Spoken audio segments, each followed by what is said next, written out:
Hey, family. Welcome to Mantle Motivations Podcast. I'm your host, Dominique Bishop. Today, I have a special guest with me. I have Miss Kendra Turner. How you doing, Kendra? Hey, everybody. Pretty good, Dominique. Awesome.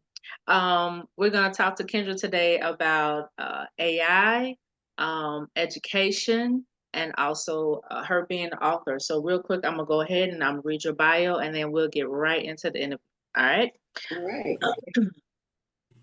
Kendra Turner is an experienced middle school educator with over 18 years in the classroom, focusing on blending traditional teaching with modern technology to foster cognitive development and critical thinking in her students. A pioneer in integrating AI into education, Kendra creates innovative lesson plans and engaging video content that inspires students to explore complex scientific concepts. Kendra's teaching philosophy emphasizes the use of AI driven videos in the classroom to actively engage students and adapt to diverse learning styles. This innovative approach is embodied in her visionary project, AI SciFusion Academy, which leverages artificial intelligence through her YouTube channel, AI SciFusion Academy. This is a new venture just starting where Kendra shares captivating video content for lesson plans that empower both teachers and students to explore and master scientific topics. By integrating AI driven videos, AI Science Fusion Academy fosters an inclusive and effective educational environment that accommodates diverse learning styles. She is also the founder of GoPyGo, a digital marketplace for educational resources which leverage AI to create interactive and differentiated lessons. Kendra is passionate about mental wellness and affirmations, often sharing her motivational insights with educators and students alike, emphasizing the importance of balance in both education and life.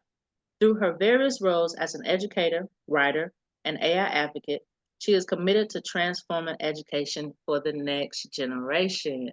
Everybody, again, Kendra Turner. What's going on, Kendra? Hey, well, first, thanks for having me on this, on your show and everything. I really appreciate it. Giving me a chance to share, maybe anything that I have to share will help somebody else. So this is like, I'm honored to be here. And yeah, this is a great opportunity. So thank you. Appreciate it. No problem. You're welcome. Thank you, because I know we haven't talked to each other in years. Right. I know we've been Instagram friends for a while and liking each other's posts and things like that. And I Yeah. saw your poems and stuff that you post, and we go back and forth. But when you hit me in my inbox, I was like, oh hey, okay, what's up, Kendra? I was definitely down to do this interview with you, especially when you shared, everything that you've been doing over the past few years. So I read your bio. So just tell the people a little bit about yourself and how you got started into education. Cool beans. Come at everybody with comedy attitude now. Just joking. I try to make things a little humorous here. Hey, that's Because, fine. I'm a little nut too sometimes. I get a little nutty. yeah, I've had a different journey and I'm still on that journey. That journey does not end. Um, like everybody, we always try to find a point where we're finding ourselves and identify what our purpose is. And I think we have different moments, I say pockets of self-discovery. And I moved to Georgia in 2010, went through some life changes and decided just, hey, I'm packing up. I'm leaving the state of Texas, leaving the husband, leaving the career, and I'm going to have my own Eat, Love, Pray in Georgia. And I didn't work for a long time. I just said, I need to find me. And, God was like, don't have your mind so blocked out where you can't listen to other people about different things in life. So I started learning about meditation, learned a little bit about some crystals. And at that time I had read a book about from Dr. Wayne Dyer, and it was Excuses Be Gone. So my whole identity of who I was started just kind of shifting. And talked about the shift. So So, came out late in life as a lesbian at 38 after, my book is Moving Backward Step Forward, talks about that journey Okay. of really just a hard coming out. It wasn't anything that was comfortable. It was really, really hard, and went through some mental breakdowns. And that's what Georgia came in place. So, so I started, I was in an education for probably 13 years up until that point. Have a degree in social work. And I tell people, I said, I'm the only one that went to college and found out about working on myself. You know what I mean? It's like, why did you go to school?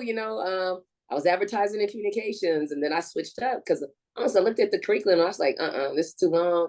And I don't know. Let me go to social work. But that took me down a different path, working CPS. That was a hard job. My heart, and I was passionate about it, but I really wanted to hurt some folks. Oh, trust me. You know my background, so I know exactly what you're talking about. Yeah. I've been there too. I wanted to hurt some folks because, kids are innocent and they have so much to give. So I was communities and schools after that, and that just led me to the path of education. So I went to alternative certification, and transitioned to Georgia, and from Georgia went into probation, and then from probation worked with Apple, using my tech skills. Real quick background, my dad gave me my first computer, which was an Apple IIc when I was in high school. I know I'm dating myself, but I don't care. I'm 53. Love it. But that was my first computer. And in high school, they made us take DOS. We had to do a little bit of programming. So I remember dibbled and dabbled on some stuff. But that's where it is. So my mom got sick, and I ended up having to move back to Texas. So I don't want to bore everybody with that long drawn story. So, pockets will come in as necessary, but that's it in a nutshell. Here I am. Okay, I got you. It's not boring at all. We got plenty of time. We good. All right, cool. I know you had talked about what was that you said? Your life changes, right? And talk about that hard coming out. We can hit that point for a second if you don't mind. Sure. Because people go through changes throughout their life. And you kind of, I guess what I call have that come to Jesus moment, and it was like, okay, because I just did my Friday Feels was, living in your truth, and speaking your truth, and not being afraid of other people's judgments. And people always try to figure out, they're like, well, why do you have to like come out? Well, it's not really coming out, in a sense. It's more so I need to recognize my truth and own it. Yeah. That's what it is. So if you want to talk about that Sure. experience? Mm-hmm. Sure. So, being an African American woman growing up in the traditional Black household where you go to church on Sunday, Tuesday, maybe Wednesday, get together like this Saturday. I didn't have hard parents. I had wonderful parents, love them dearly. But the expectations of a cycle being repeated in our culture is, you're gonna go to school, you're gonna get your education, you're gonna like boys. Yeah. And you're gonna go to college. And then they don't talk about what they really have as hoping that you do with your family life and all that stuff. They hope, right? So, in my mind, and being raised in the military, I was a military child, of course. So I was always moving 4 years here, 5 years there. I was actually born in the military, and I was born in Fort Benning, Georgia. Oh, wow. So things kind of came full circle. So my adolescent years, those formative years, from the 8th grade to the time I graduated high school, were in Nuremberg, Germany, in a totally different continent, right? And so my self-identity, and it's not my parents' fault, I don't blame them, but it's just a different era. But knowing what it means to be Black and knowing who you are, there's things that just didn't focus on. And being a military child, everybody, I could say, was inclusive in a different way. We didn't look at race per se. Yeah. Everybody got along. And you still had the kids, I'm going to say the white kids who were fit the profile of Mr. Athlete, Mr. Academia, everything's going to him, right? But I don't know if it's the Aries in me, very good, right? Challenging, very challenging. You know, I'm the kid that I want to know why. You give me the reason first. Don't tell me I can't do something, because I'm gonna prove to you that I can. Exactly. So in a nutshell, come to the States, and here I am in the state of Texas, and ready to go to college. And I'm like, oh my gosh, who are these people?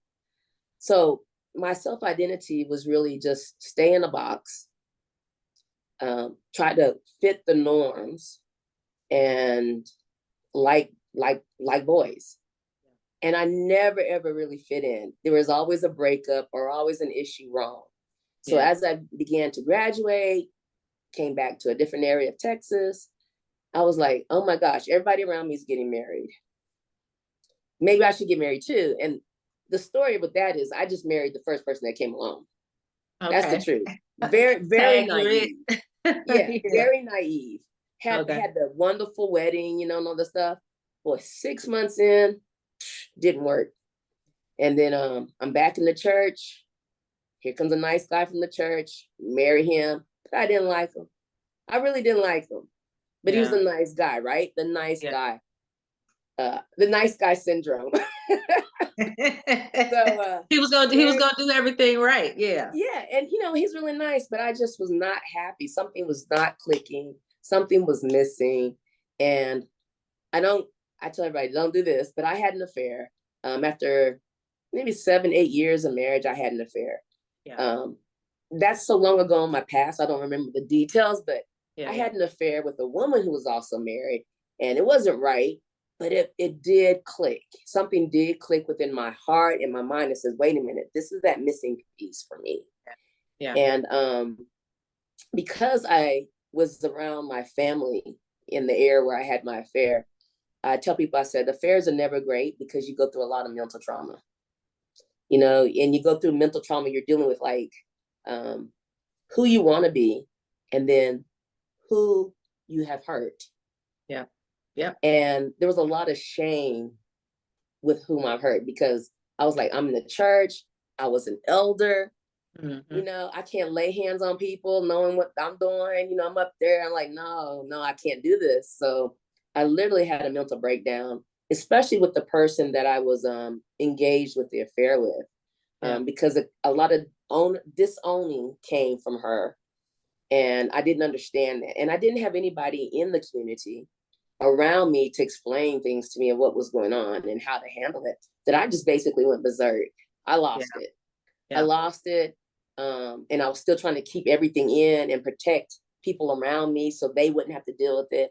And I felt as though that the easiest way to deal with this was just to take myself out. And a lot of people do go through suicidal thinking and suicidal thoughts. Yeah. So I left work one day. I drove. I didn't talk to anybody. I was in a hotel room, and I was like, I'm ready to go. And then I just calmed down, and God was like, no, you need to go back and face this, but you need to go get help. Right. And I was like, yeah, I'll go get help. So I went and checked my own self in, because, the social work background was like, go get help. Check myself into emergency. They put me into, they didn't call it a psych ward, but they put me into an area. And this was my first reality of, we need better people in the healthcare system dealing with suicide. Because when I went to the place, the doctor, they had me sit down and watch a video. And it was late. Okay. It was a video. Stick it in the VCR, watch the video, go to your room. Nothing's in your room, to be safe. Get up the next morning, go talk to the doctor. And the doctor said, you know what? Sounds like you just need to go home, ask your husband to forgive you, and go with God. That's it. And I'm like, to myself, what are you talking about? Right. So I went home, and I actually tried to put the pipe in the hose in the exhaust. I went to Walmart, bought the hose, put it in the exhaust, tried to put it in the garage. I didn't get that right. Garage wouldn't work. The husband came out and was like, what are you doing? What are you doing? Yeah. I'm thinking, you don't understand. So that was the final call again for me to get help. Went somewhere else, totally different. It was more creative therapy. They had a team of people. They were more compassionate. And I was like, yeah. And I was this is where I got an idea for my I call it my mental wealth book. 4 walls and a choice, because I literally was in a room with 4 walls and no contact. And to me, that was the best thing they could ever do. They put me on medication. Yeah. I think it was called Selexol at the time. Okay. And Selexol had a tendency to just do something on my brain to make it right again. Mm-hmm. And then I think it was called, is it Tramadol? Tramadol is the one that makes you sleep. Yeah. Oh yeah, knock you out. That's right, because I was not sleeping. I was not eating, and it knocked me out. Your brain was you were in overdrive. Exactly. Yeah. So at that point, I was taking FMLA, and I was making a conscious decision that I'm gonna stay out of work for like 2 months. I'm gonna stay out of work for 2 months and figure out what it is that Kendra wants. And Kendra really wants to get the H out of that marriage. Yeah. And I want to move because there was nothing happening. I want to move, not escape. I just want to move and see what life is about again. And that's when I decided, leave the whole state, leave the career, leave the husband, and I'm taking my butt to Georgia, because I've always wanted to go to Georgia, where my birthplace was, because I've never been back, didn't have family. Going back home. That's right. So I packed up everything in my little envoy, in my U-Haul, and I drove to Georgia. Didn't have a job, had an apartment, because the spring break I kind of checked it out, but didn't have a job, didn't know anybody. It was just Kendra in Georgia. And from there, things started just falling into place again for me, as far as knowing who I am, figuring out the holistic practices that were going to be best for me, and I took myself off of medication. So it was a couple of months. I took myself off of medication, and I just got my joy back. My joy was like, whoa. Yeah. So, yeah. Well, yeah. I am truly grateful that you did that for yourself. And seriously, because I have a similar upbringing, coming up in the church and things like that. Being in church, 2 services on Sunday, Wednesday night, Friday night, youth service, and then don't forget the revivals that we have at least once or twice a month. So I come from the same upbringing. And, I'm a firm believer in, yes, pray, fast, seek God for answers and things like that. But at the same time, I tell people, God didn't put these therapists here for nothing. He didn't put these doctors here for nothing. You know what I mean? So go get you some help. And you did that. And that was a great example. You took the time out. Like you said, you went on FMLA. And you was like, I need to get myself together. Yes. And you took the time and you worked on yourself and you did it. So I thank you for doing that. Because that is a perfect example, especially for, African Americans and Black women. Because we a lot of times don't take the time out for ourselves. We're so used to being superwoman and doing everything for everybody else. And we just used to keep moving. We just keep moving.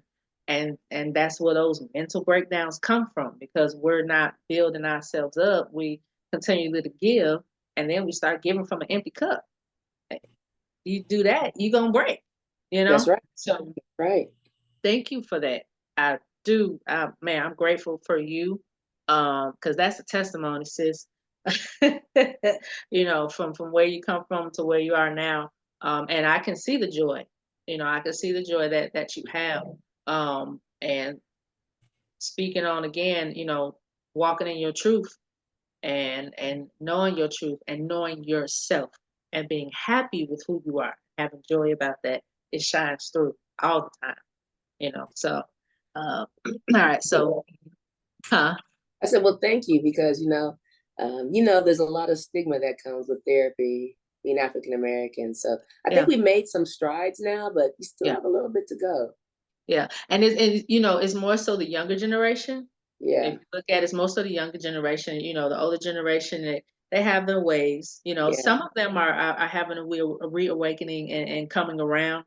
But it was that, I always go to God. And of course I have no problem with that. That's my belief system. But at the same time, like I said, we have doctors, we have therapists here. There's sometimes we might need some medication. Some might be chemically imbalanced in us, and we don't understand it, or we don't know what's going on. We need to go to that specialist and talk that thing out and get that medication and get us right. We don't have to be on it forever.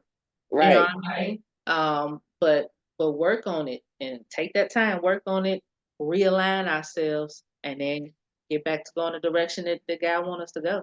Right? Yeah. All right. So let's go ahead and I want to talk about blending the traditional and modern educational techniques, because you've been an educator for quite some time now, and you started your AI Academy, the SciFusion Academy, and other AI apps that you have created, correct? Yes. Okay. So going into that, so with over 18 years of experience as an educator, how have you seen the role of technology evolve in the classroom? And what challenges did you face when first introducing AI to your students? Oh, well, as you know, when the iPhone came out, it changed education.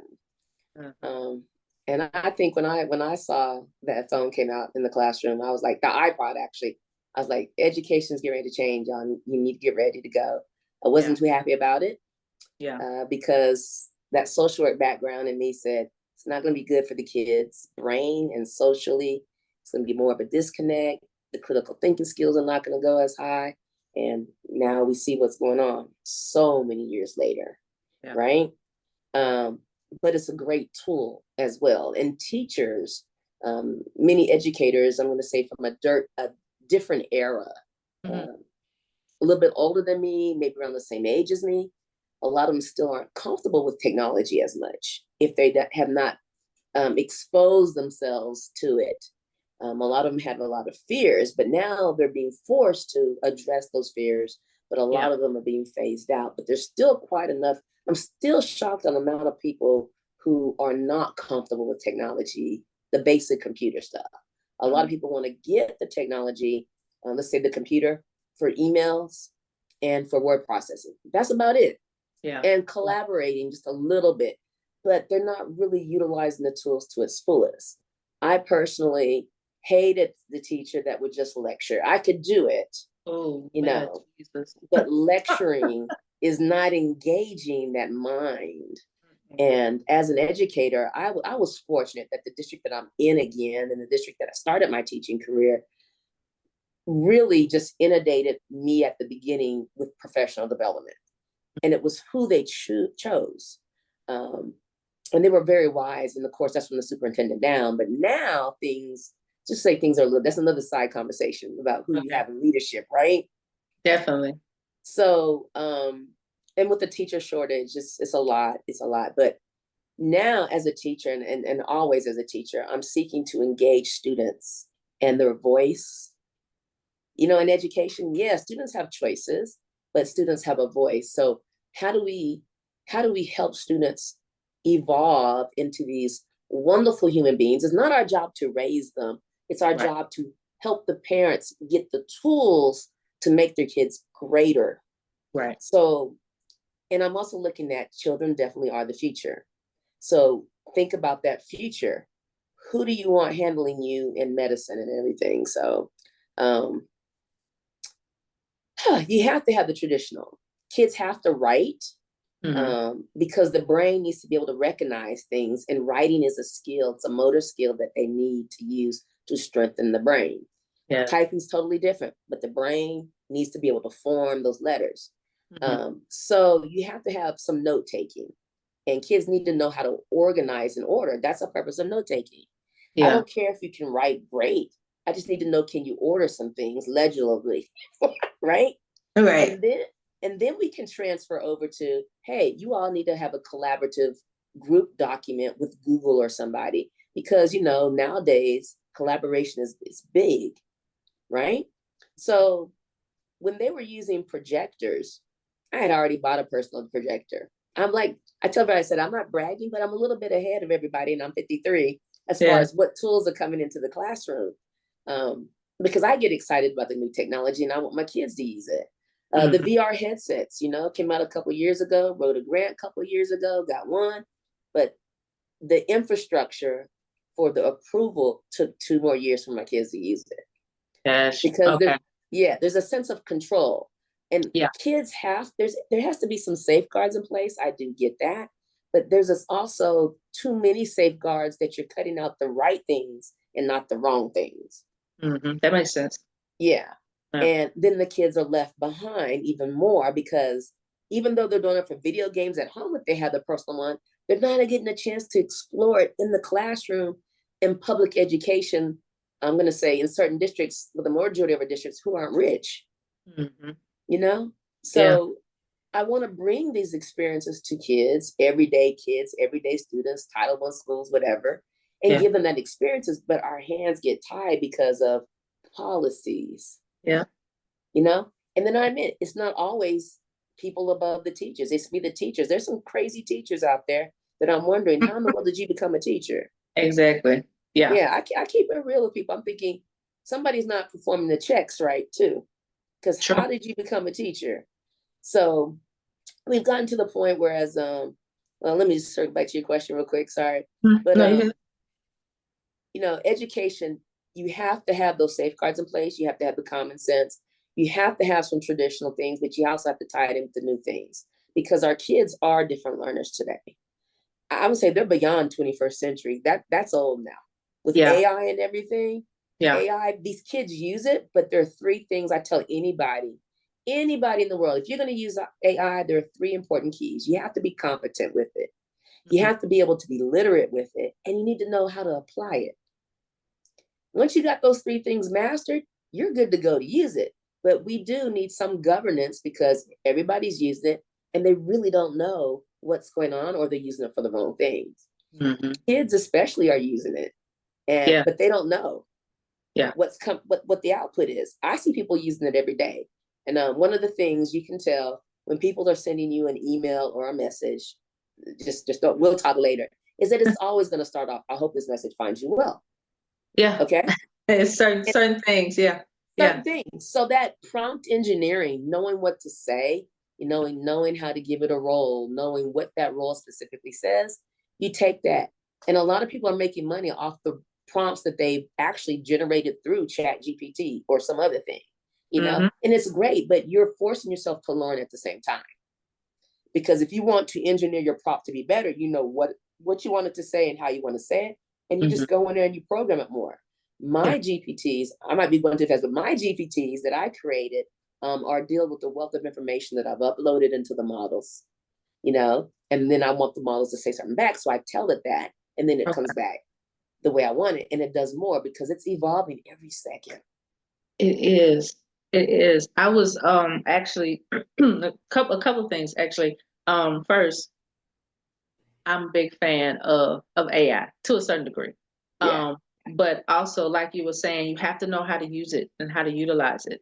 So I can utilize it for certain emails or for, you know, helping to write certain things. But at the same time, I know how I talk. I know how I write.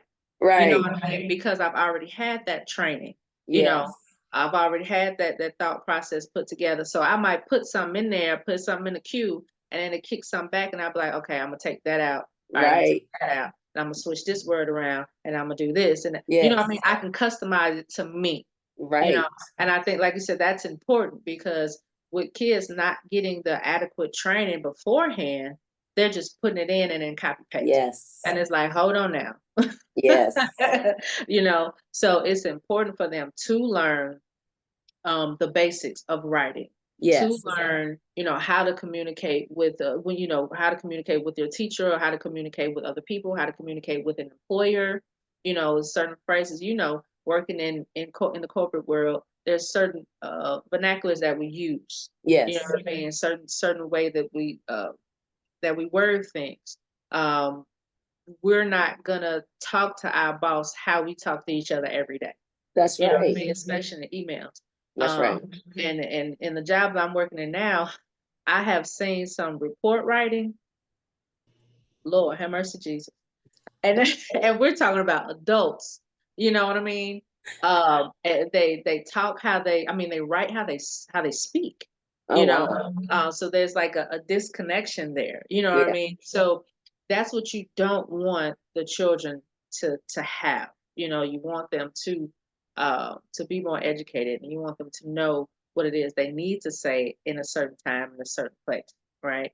So AI can help them with that, but at the same time, they need to have that foundation of, okay, I can take this out. I can put this, like you said, the general greeting. Yeah. And it's like, okay, that's for every response. Like, Yeah. it's like, come on, let's switch it up a little bit. Let's put some to whom it may concern or something. Like, you know what I mean? Right. Switch it up. Yeah, that's interesting. All right. So now you successfully have integrated modern technology into your teaching, as we just talked about. How do you balance your traditional teaching methods with AI-driven solutions to ensure students remain engaged while developing the critical thinking skills? Right. One of the things I love to use is an activity that somebody has developed called AEIOU. Of course, we know that as the vowel letters, right? Yeah. But our kids use it with, I generate a picture, and there's other things I can do with it, but I use it with an AI generated photo based on the unit or the content we're studying at that time. So every week they get an AI generated image, they get the activity that says AEIU. They have to give me an adjective. They have to look at the picture, give me an adjective, give me an emotion, give me something that's interesting. An O moment is like, what was surprising? And then a U for a question that they have to have. And when the picture is really engaging, the kids are engaged in that picture. They're like, what? Right? So it helps them generate that feedback in that form. At another school, so I'm sorry. So you're writing that out, and they're seeing that. So they're actually thinking their own, thinking on their own what it is that they want to put for each letter. Correct? Yes. Okay. Exactly. So they're not just like, they're not typing it in and doing it. They're actually doing it themselves. Yes. Okay. Gotcha. And then another thing that I have is that when I have a unit, I'll create the AI generated videos. And the AI the generated videos will also give them a task and say, okay, that's what AI SciFusion's about. And I haven't uploaded a lot of videos. I think I only have 2 on there, time, but I'm going to get there. But I have a lot of videos that are already pre-created based on content that I've actually taught and projects we've done. But the AI generated video has to engages them. And I tell the kids it's AI, and they're like, it's just like the AI teacher from the real teacher, right? And they like it. And then plus you can put other things in the video related to the teaching content that also engages the kids. And then the kids, and it's short, it's very short to the point. And the kids again are just engaged with it's an AI generated video. They're like, what? And now when Sora gets released and to the hands of people that can get it, the kids, because I showed the kids a little clips. They're like, that's real. Oh my goodness. But I'm also teaching them how they can distinguish with some videos that it's not real. There's that governance. But but a lot of kids are so excited about it. They're like, is this picture AI generated? I'm like, yes, it is. And then I might show them where they have lots of, I'll do one purposely with the, 5 or 10 extra fingernails and, all the extra stuff. So the kids can actually know what to look for. But honestly, it has generated more time for me as a teacher. I was going to ask you that too. So my grandmother, I grew up with a bunch of educators in my family. And I remember seeing my grandmother come home or having to stay late at school because she had to work on her lesson plans.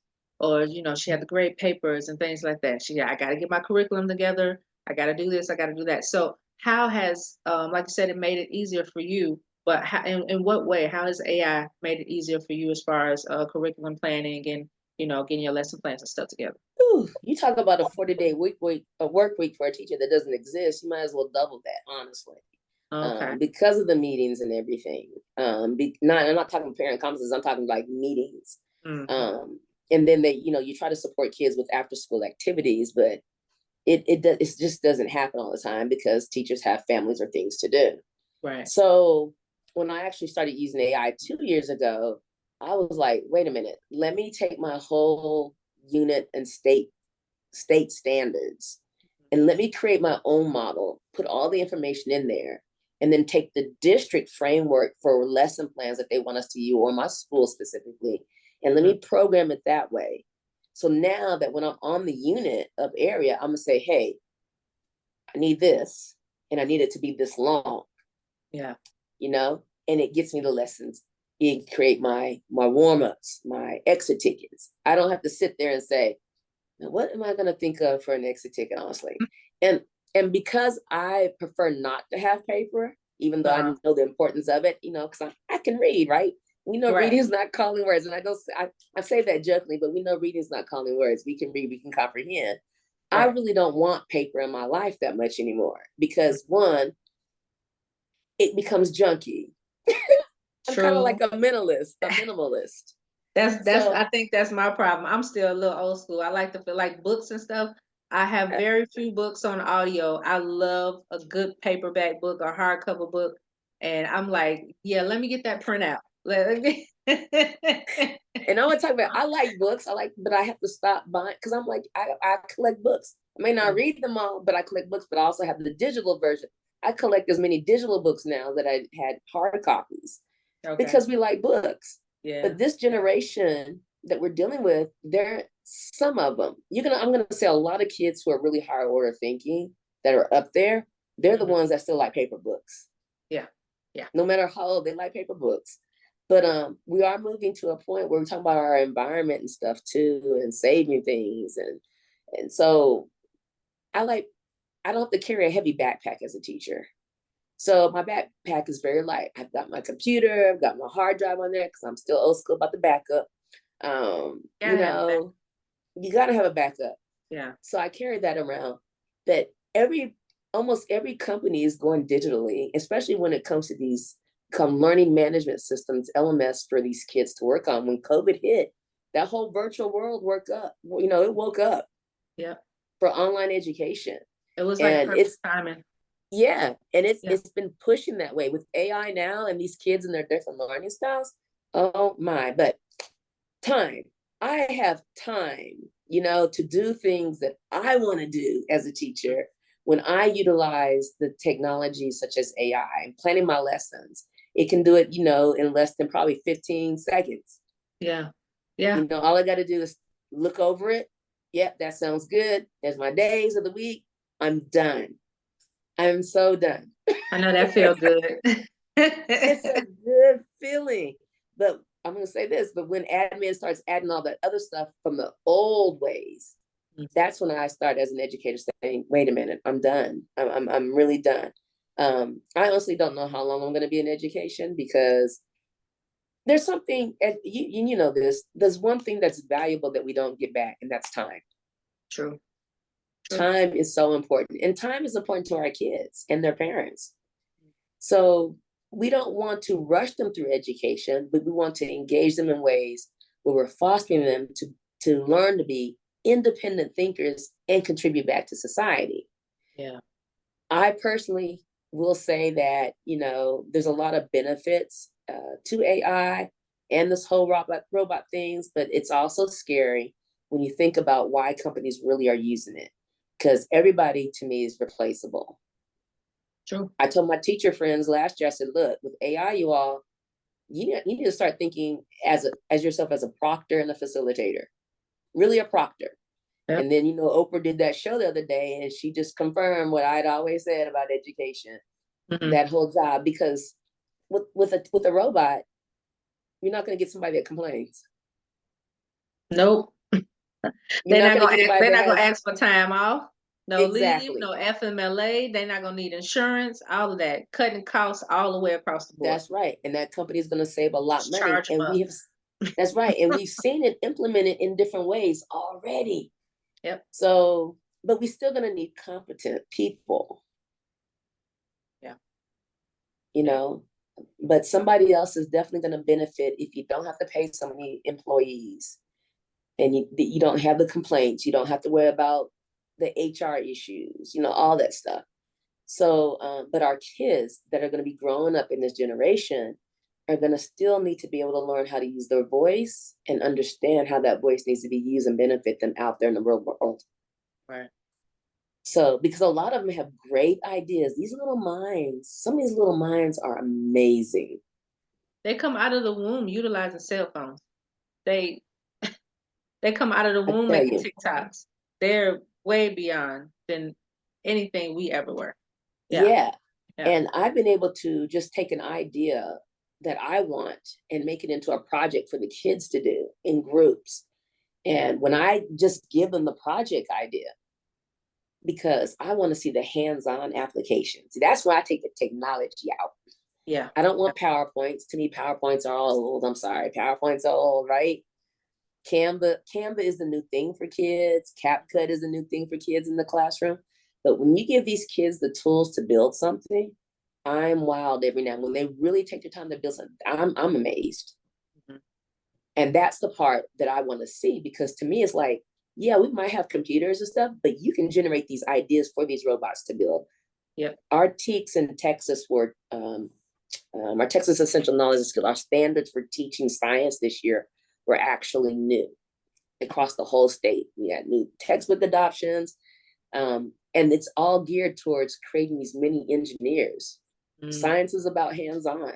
Yeah. And they want these mini engineers. And if you think about where engineers going to be right now, where they're going to be in the future. So they're trying to help teachers foster that. And AI can do that with projects. But that's how you try the traditional with the new. Let the kids build stuff. And that's good, because if you're looking into the future and you see how everything is, going towards, AI operated or robotic, utilizing robots and things like that. Like you said, we're going to need somebody to be able to work on those robots, or be able to tell them what to do or program them. So that's awesome to put those kids on that path, to thinking of, okay, let's put this in the prompt. I need you to do this, or I need you to do that, or you know what I mean? Or let's rework this. So that's good. So going back to something you said about learning styles. How are you able to work with AI and children's different learning styles? Because some kids are hands-on, some aren't as much. Then you have the quiet ones in the back who don't really want to participate too much. So how are you able to, go through with each child and still apply the AI techniques? Right. So, a teacher has to know their students. And you want teachers to feel comfortable. You want students to feel comfortable. You never want to put them on the spot. But you know what? That wasn't a Freudian slip, because there's some teachers who are brand new to education that don't feel comfortable doing things, and they really don't know how to approach some things. So the lessons generated can make it easy for a first-year teacher. But when I put stuff in there with AI, you tell it to generate different parts of the lesson in different forms based on learning styles, and it will give that to you. It'll say, okay, for this, give them the project in this form, student choice. So the student choices are geared around different learning styles.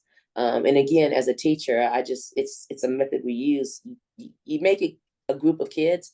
You don't stick groups of different types of learners all in the same group. You need to spread it out. But you make sure that the projects are generated towards where every kid feels like they have a part. I had one of the smartest, I'm not joking, he mastered everything.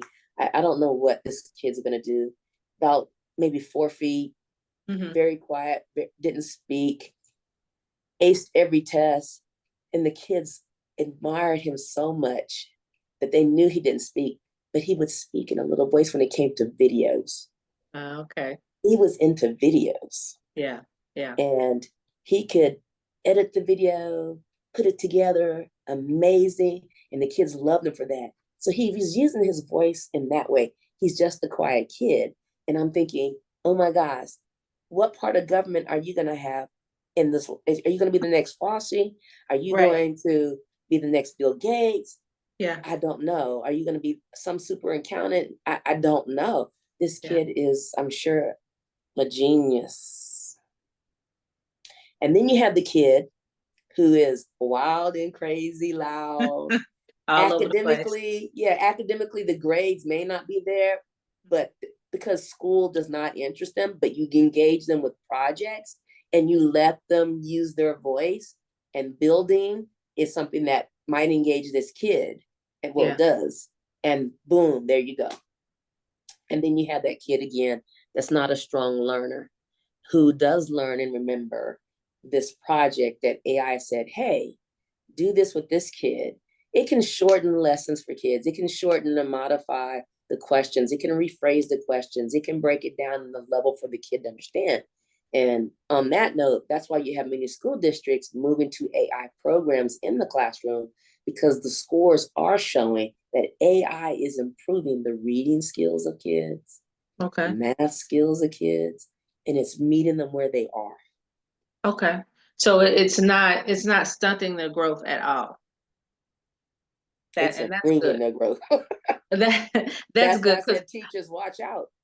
Yeah. And see, that's one thing. Like you said, if you have a teacher who's scared of technology and doesn't want to take that leap and dive into it, then you're gonna have, kids in the class that are far advanced than you are. And then it's gonna be like, well, what's the use for you to be here? Right. And that's when you start to transfer into having that robot in the classroom.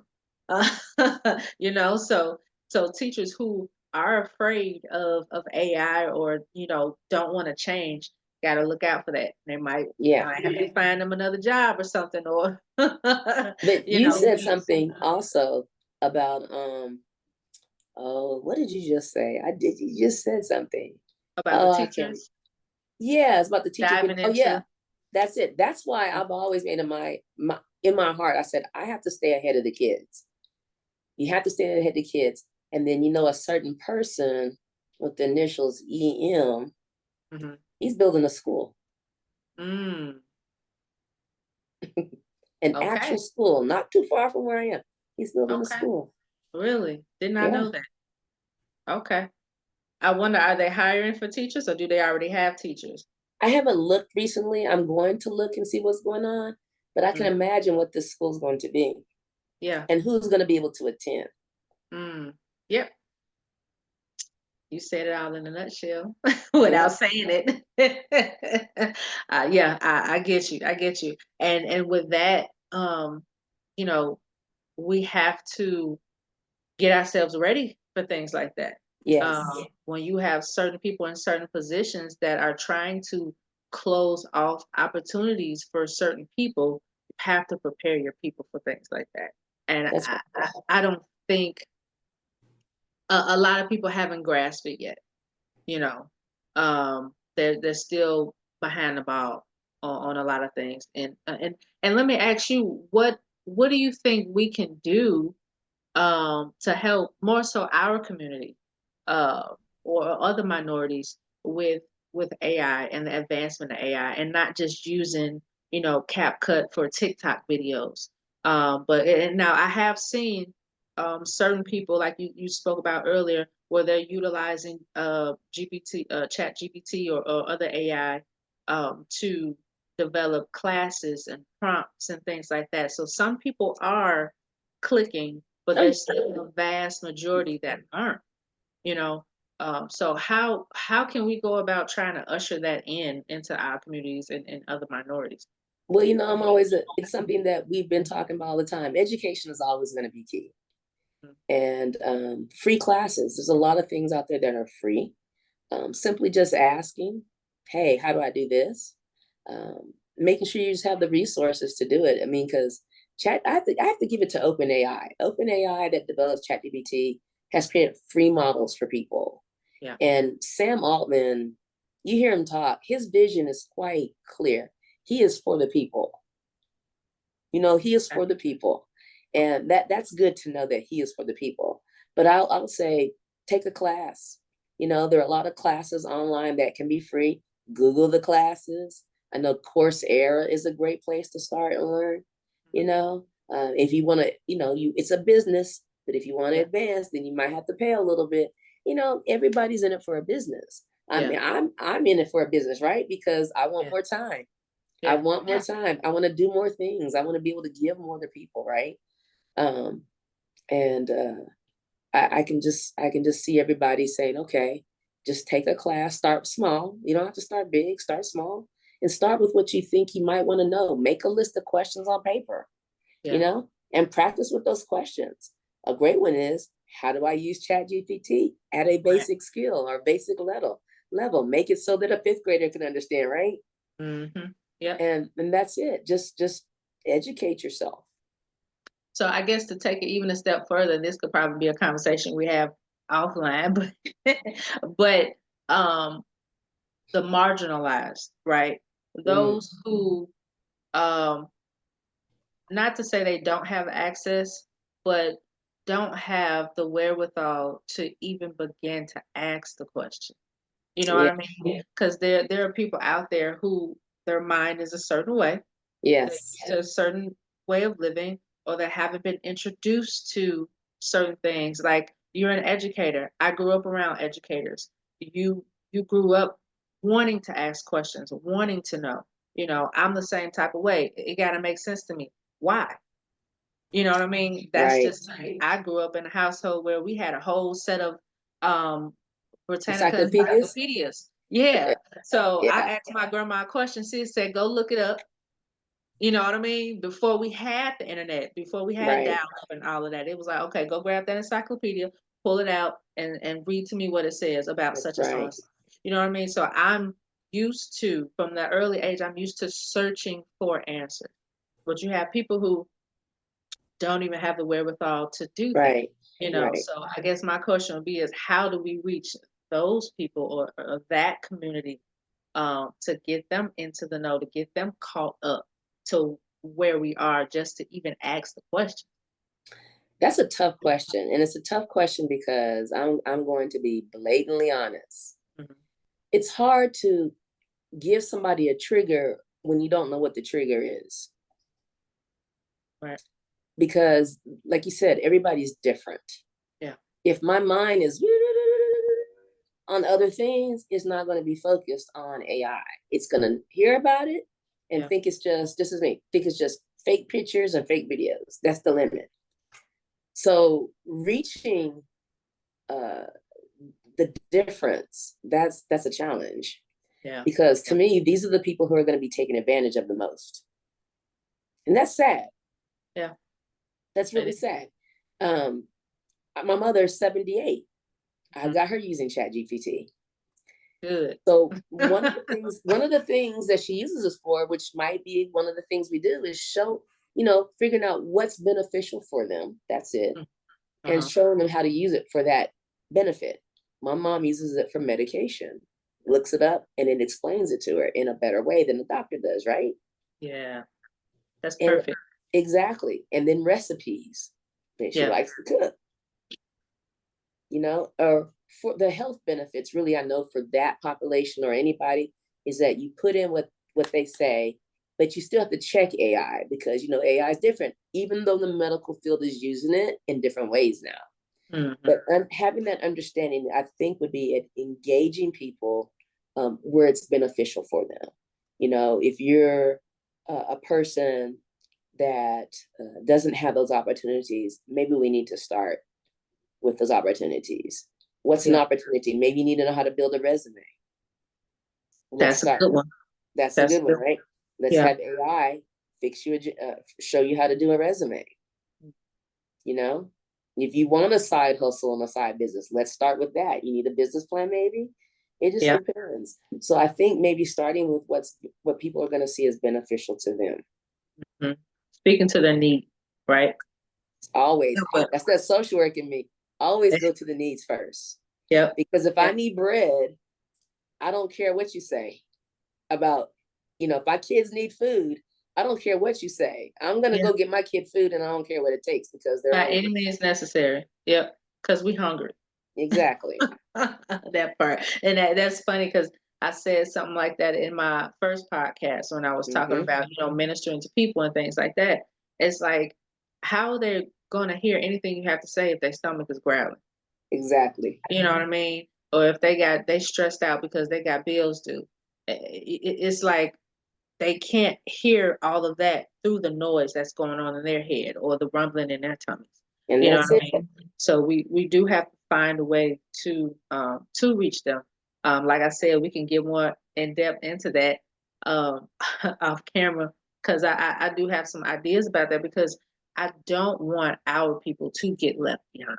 Right. You know what I mean? And sometimes it seems like we get left behind a lot because, like you said, certain people in certain positions, they have the affluence and the influence to do certain things to where we get cut out on purpose. Exactly. You know what I mean? So it's been beyond time out for that, but we need to reach them so they can hop on a train too. And I know it takes a mindset change, because like you said, if you're stuck on something else and you're just out here basically in survival mode every day, Right. thinking outside of that is hard. You It talking to me about AI.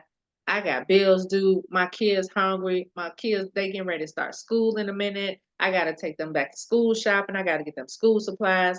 My mortgage due. My car note due. My this, da, da, da, And it's like, an AI class? Okay. You know what I mean? So that's something. Yeah, we right here. Yeah. Right. And you know what? You just gave me an idea right here. And I'll say it on camera so it's known as that, me building up my business, Gopigo Gopigo, just Gopigo. I'm gearing everything towards African American, even the pictures and AI. It's got to be representative. The lesbian community, gay community, I'm building it around that with the tools that I have regarding teaching, because we're underrepresented in education anyway. In so many ways with what, like you just said, the resources that are available.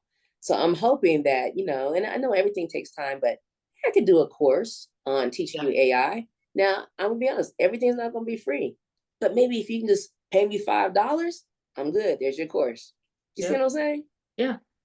But you can even have like different tiers. Yeah, you can even have like different tiers with that, depending on, how you have certain packages. Well, $5 will get you this, and this will actually get you started and get you put on the right path. Yeah. All right, well, if you're giving me $50, well, you're gonna get this. You know what I mean? We can talk about that off camera. Right. But you know how it goes. That's the business part of it, Yeah. But still being able to reach the marginalized and make sure that they're included and not cut out and cut off. Right. You know what I mean? That's the most important thing. Okay. Redirection. Tired of testing